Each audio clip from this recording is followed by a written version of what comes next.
నమస్తే. ఇన్నాళ్ళు నన్ను సపోర్ట్ చేస్తూ, ఎంకరేజ్ చేస్తూ మీ ప్రేమని నాకు అందిస్తున్న ప్రతి ఒక్కరికి కృతజ్ఞతలు. అలాగే ఈ వీడియో కూడా ఖచ్చితంగా మీకు ఉపయోగపడుతుంది. లైక్, షేర్ అండ్ సబ్స్క్రైబ్ చేసి మీ సపోర్ట్‌ని నాకు అందించండి. అలాగే ఈ వీడియో పట్ల మీకున్న అభిప్రాయాన్ని కామెంట్ సెక్షన్‌లో కామెంట్ చేసి తెలియజేయండి. ఇప్పుడు వీడియోని చూద్దాం. నమస్తే. Welcome to our channel. నేను పద్మిని. ప్రస్తుతంతో పాటు ప్రముఖ ఆధ్యాత్మికవేత్త, జ్యోతిష పండితులు, గణపతి దత్త ఉపాసకులు, అమ్మవారి సేవకులు మురళీధర శర్మ గారు మనతో పాటు ఉన్నారు. మాట్లాడదాం. మురళి గారు నమస్తే. మహాదేవ శ్రీమాత్రే నమః. కొన్ని సినిమాలు మనం చూస్తాం. సినిమాల గురించి భక్తి లో ఉండి మనం సినిమాల గురించి మాట్లాడటం అనేది కరెక్ట్ కాదేమో, కానీ కొన్ని సినిమాల్లో కొన్ని పాయింట్స్ చాలా ఇన్స్పైరింగ్ అనిపిస్తుంటాయి. అందున త్రివిక్రమ్ గారి సినిమాల్లో కొన్ని పాయింట్స్ మాత్రం చాలా సెన్సిటివ్గా, చాలా సెన్సిబుల్గా చాలా సెన్సిబుల్గా డీల్ చేస్తుంటారు. అతడు సినిమాలో ఆయన ఒక పూజారి. ఆయన ఎప్పుడు చక్కగా స్వామికి సేవ చేసుకుంటూ వెళ్తూ ఉంటారు. కానీ ఎప్పుడు అందాలో కరెక్ట్ టైంకి ఆయనకి ఆ సహాయం అందుతుంది అని చెప్పిన విధానం, కలేజా సినిమాలో కూడా ఆయన చూపించినటువంటి విధానము మనం చూసుకుంటే, భగవంతుడు డెఫినెట్గా నువ్వు నమ్మితే ఖచ్చితంగా, నమ్మినా నమ్మకపోయినా నువ్వు శుద్ధ పురుషుడు అయితే ఖచ్చితంగా నిన్ను కాపాడి తీరుతాడు అనటంలో ఎటువంటి సందేహం లేదు. దైవం మానుష్య రూపైన ఖచ్చితంగా మనిషి రూపంలో వచ్చి ఆయన సహాయం చేస్తాడు. అయితే మేము ఎన్నెన్నో పూజలు చేసేస్తున్నామండి, ఏమీ మాకు జరగట్లేదు, మాకు దేవుడు అనేవాడు లేడు, మమ్మల్ని కాపాడట్లేదు అని మాట్లాడే వాళ్ళు కూడా లేకపోలేరు. ఈ శాపనార్థాలు పెడుతున్నారండి, మాకు భయం వేస్తుంది అనేవాళ్ళు లేకపోలేరు. నేను అడిగే ప్రశ్న ఏంటి అంటే, దేవుడు అనేవాడు నిజంగా మనల్ని కాపాడతాడా? ఎటువంటి పరిస్థితుల్లో కాపాడతాడు? ఎలా మనల్ని ఉంటే మనకి అండగా నిలబడతాడు? ఇది నా ప్రశ్న. తప్పకుండా అమ్మా. ఇప్పుడు మనము చేసేటువంటి పూజలు కానీ, లేదా అన్నింట్లో ఇప్పుడు ఈ పంచాంగం కానీ మరొకటి కానీ ఏదున్నా కూడా మన మనస్సు అనేటువంటిది ఫస్ట్ దాన్ని నమ్మాలి. ఫస్ట్ మన మనస్సు అనేటువంటిది అక్కడ మనము లగ్నంగా పెట్టుకొని ఉండాలి. కొన్ని సందర్భాలలో సాధన చేసేటువంటి సందర్భాలలో మనస్సులో కోరికలు అంటే డిస్టర్బ్ అవుతూ ఉంటుంది. డెఫినెట్గా మనసు ఏవో ఆలోచనలు, చెడు ఆలోచనలు, అదేవిధంగా మంచి ఆలోచనలు, అదేవిధంగా నిన్న భుజించినటువంటి ఆహారానికి సంబంధించింది, నిన్న అంటే మనిషి యొక్క ఈ యొక్క శరీరము తృప్తి. ఇప్పుడు ఈ సందర్భంలో చెప్తున్నాను, మొన్న ఏదో పుస్తకంలో చదివాను నేను, సాయిబాబా గారు భిక్షాటన చేసే సందర్భంలో 6ో ఇల్లో 7ో ఇల్లో అంతే, అంతే ఇక అంటే ఇక్కడ మొదలెట్టారు 1ో ఇంటి దగ్గర, 6ో ఇల్లో 7ో ఇల్లో అంతే. ఈ 6 నుండి 7 ఇళ్ళ లోపు భిక్ష దొరికితే దొరికింది, లేదా లేదు. ఈ భిక్షతో ఆ రోజు మొత్తము కూడా ఆ యొక్క స్మరణతో కానీ ధ్యానంలో కానీ ఉంటూ ఉన్నది తింటూ ఉండేటువంటి మనిషి అని చెప్పి మనకు బాబా అనేటువంటి ఏదో పుస్తకాల్లోనే ఇక్కడ విన్నట్టు నాకు గుర్తు. ఇది ఎందుకు చెప్పడం అంటే, ఒక మనిషికి కానీ ఒక తృప్తి అనేటువంటిది ఉండాలి. ఫస్ట్ బుద్ధి, మీరు అడిగినటువంటి పాయింట్కు నేను చెప్తాను. మన బుద్ధి అనేటువంటిది భగవంతుడు చూస్తూ ఉంటాడు. నువ్వు చేసేటువంటి ప్రవర్తన కానీ నీ ప్రతీదీ కూడా ప్రకృతి చూస్తూనే ఉంటుంది. మంచి బుద్ధ్యా చెడ్డ బుద్ధ్యా ఏమిటి? నువ్వు ఇవాళ 10,000 దానం చేస్తే నీ బుద్ధి మంచి బుద్ధి అయిపోతుందా కాదా? మన రూపాయి దానం చేసేటువంటి వారిది మంచి బుద్ధా కాదా అంటే చెప్తున్నా నేను విషయం. ఇన్ని సందర్భాలలో మనము భగవంతుని ధ్యానం చేసుకోవాలి. భగవంతుని ఎట్లా ధ్యానం చేసుకోవాలి? నాకేం తెలియదు వాస్తవానికి, మీరు ఏదైతే చేస్తారో అంటే నాకు ఏదైతే మంచో అది మాత్రమే నా దగ్గరికి వస్తుంది, ఇంతే. ఈ సందర్భంలో భగవంతుని ధ్యానం చేసుకోవాలి. లేదు ఈ కోరిక ఆ కోరిక, నాకు ఇల్లు కావాలి, చక్కటి అంటే కోరుకునేటువంటి ధర్మము వాస్తవానికి మన యొక్క సనాతన ధర్మంలో లేదు. జస్ట్ వెళ్ళి దండం పెట్టుకోవడమే. నేను చెప్పేటువంటి విషయం మంచిగా అర్థం చేసుకోండి. ఇవాళ మీకు ఒక పదవి కానీ లేదా ఇంకేదో ఇచ్చాడు అనుకుందాం, అందులో మీరు పరిపూర్ణంగా దానికి సంబంధించినటువంటి అది ఏదైతే ఉందో దానికి న్యాయం చేయగలుగుతారా లేదా అనేటువంటిది భగవంతునికి తెలుసు.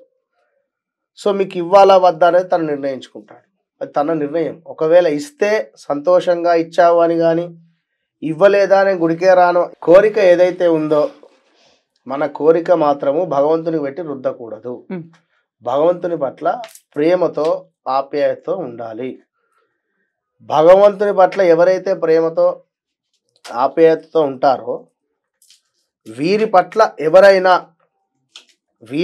ఎవరైనా అంటే ఇప్పుడు ఒక వ్యక్తి భగవంతునిపై ధ్యానంలో ఉన్నాడు అనుకుందాం. ఎవరైనా వీరిని దూషించినా వీరిని ఇబ్బంది పెట్టినా డెఫినెట్గా వీరు కాకుండా వీరు పూజించేటువంటి భగవంతుడు వారికి శిక్ష వేస్తాడు. అర్థమైందని చెప్పింది.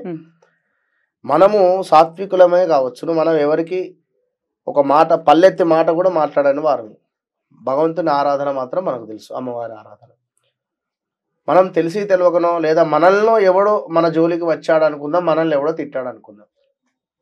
ఓకే, మనకున్నటువంటి జ్ఞానంతో దాన్ని అర్థం చేసుకొని మనం సైలెంట్గా ఉన్నప్పటికీ మనము పూజించేటువంటి అమ్మవారు మాత్రం సైలెంట్గా ఉండదు, కాపాడుతుంది. ఖచ్చితంగా వారికి శిక్ష అనేటువంటిది అమ్మవారు ఇచ్చేస్తుంది. అందుకే కదా మన పెద్దవాళ్ళు అంటారు, ఎవరి పాపాన వాళ్లే పోతారు, మనం ఎవరిని ఏమనొద్దు అని చెప్తూ ఉంటారు.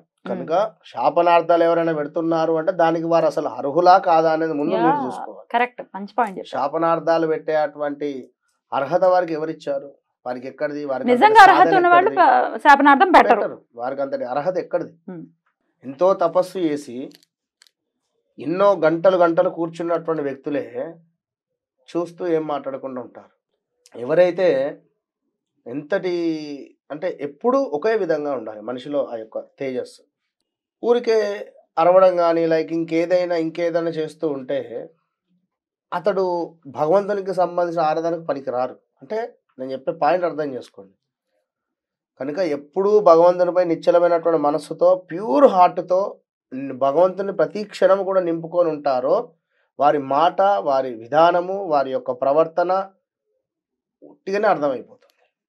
కనుక వారి జోలికి కానీ వారి వార్తకు కానీ వారికి సంబంధించినటువంటి విషయాల పట్ల కానీ వారి గురించి చెడుగా ప్రచారం చేసినప్పుడే మాత్రము ఎవరైతే వారి ఆరాధన చేసేటువంటి వారు కాళీ అమ్మవారా లేదా ప్రత్యంగిరి అమ్మవారా లేదా గణపత లేదా వెంకటేశ్వర స్వామి లేదా ఏడుకొండల ఏదైనా కావచ్చు, కర్మ అనేటువంటిది వారికి చూపిస్తుంది. కనుక అయినప్పటికీ భయం వేస్తోందండి శాపనార్థాల విషయం అని అంటే ఏదైనా రెమెడీ ఉందా? ఏదైనా దేవాలయానికి మెట్లు ఉన్నటువంటి దేవాలయానికి వెళ్ళాలి. మెట్లు ఇప్పుడు తిరుపతి కొండలు లైక్ కాలినడకన మెట్ల మార్గం ద్వారా ఉంది. ఎవరైతే వాస్తవానికి మెట్ల మార్గం ద్వారా నడుస్తూ వెళ్ళినటువంటి వారికి ఆ ఇయర్లో ఏదో ఒక శుభం కలుగుతుంది. ఆడు ఏలినాడు శనిలో ఉండనివ్వండి, అర్ధాష్టమి శనిలో ఉండండి, ఏదైనా ఎల్లనాడు ఉండనివ్వండి. అదొకటి. గిరి ప్రదక్షిణ అరుణాచలంలో ఇవి రెండు చేసి మిరాకిల్ చూడండి అంతే. ఈ వీడియో సేవ్ చేసుకొని ఇవి రెండు చేసి ఒక 1 or 2 monthsలో మీరు పొందేటువంటి రిజల్ట్ ఏంటిది అనేటువంటిది మీరు చూడొచ్చు. కామెంట్ కూడా చేయండి, మాకు కూడా తెలియజేయండి. మనం కూడా ఆల్రెడీ ఒక వీడియో చేసాం. పూరి జగన్నాథ్ ఆలయం కావచ్చును, కామాఖ్య అమ్మవారు కావచ్చును, మాకు చావడమే గతి, మమ్మల్ని ఇక అసలు మాకు ఇలాంటి దారులన్నీ మూసుకుపోయే అనే సందర్భంలో go to Puri Jagannath temple. Chardham యాత్రలో ఒకటి పూరి జగన్నాథ్. సో ఖచ్చితంగా పూరి జగన్నాథుడి దర్శనం అనేది ఖచ్చితంగా చేయండి. విపరీతమైనటువంటి రాజయోగం కలుగుతుంది జాతకంలో. ఇక లేదు అని అనుకుంటే దగ్గరలో ఉండేటువంటి క్షేత్రాలకు వెళ్ళి అక్కడ ఉండేటువంటి కార్యక్రమాలు చేసుకోవాలి. ఇక ఇంట్లోనే ఒకవేళ అనుకుంటే ఖచ్చితంగా చెప్పినాము ఆల్రెడీ, లవంగాలు, మిరియాలు, అదేవిధంగా ఇలాచి, ఈ మూడింటిని వెండి గిన్నెలో వేసి కాల్చాలి. వెండి గిన్నెలోనే కాల్చాలి. కాల్చి అందులో కాస్త ఒక్క చుక్క ఆవు నేతిని వేసి చక్కగా వచ్చినటువంటి మిశ్రమాన్ని బొట్టుగా పెట్టుకొని రోజు మీ ఆఫీసుకు కానీ మీరు పనిచేసే చోటుకి కానీ వెళ్ళడం హారతి బిళ్ళలు వేసేసి దాని మీద వేసేయచ్చు.